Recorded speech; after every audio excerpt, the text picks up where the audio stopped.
বলে সেটা লাইট ধরে মারে। আচ্ছা। আর যেটা তীরের মাছ, হ্যাঁ, তীর অলরেডি একাই হয়, একাই হয়। তীর হয়ে ওটা ভাসে ওঠে মাছটা। আসলে আমরা পেট বলি যে গরুর বুড়ির মতো পেট ভাসেছে, হ্যাঁ, হ্যাঁ। আসলে মাছের পেট ভাসে না, আচ্ছা, মাছের চল ভাসে। চল ভাসে।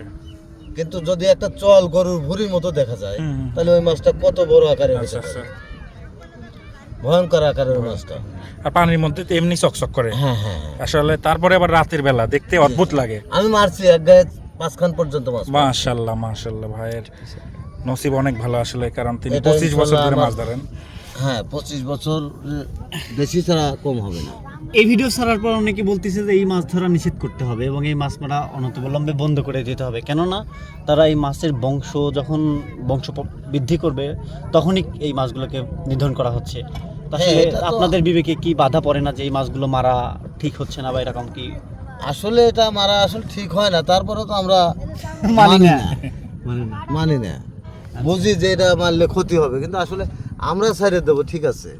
এখন বর্তমানে যে যে রিং জালগুলো বের হয়েছে, বিভিন্ন জালে আবার পদ্ধতি আটকা বের হয়েছে, কোনো না কোনো জায়গায় যা আটকা পড়ে যাবে। এই হলো ব্যাপার। এগিয়ে যেতে হবে সবারই, সেটাই। ধন্যবাদ।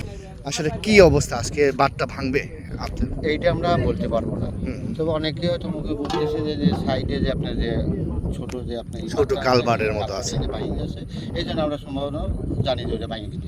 তাহলে আপনার লাইফে সর্বোচ্চ কয় কেজি ফুল পেয়েছেন? তো 5-7 কেজি বোয়াল বল। কাকা ওই আর বাবা। আপনার পুঁটি কাপ, এই যে নরমাল তো দেখতে পাচ্ছি পুঁটি আপনারটা, সব ধরনেরই আছে ভাই। এইগুলো থাকলে শব্দ ছোট বড় সব মাছ মাছ পালা যায়, বড় তো আছে আপনার। বড়, হ্যাঁ বড় আছে।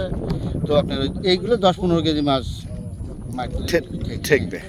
আচ্ছা কাকা, দোয়া রইলো আপনারা আজকে পান কিছু। আচ্ছা, আল্লাহ হাফেজ।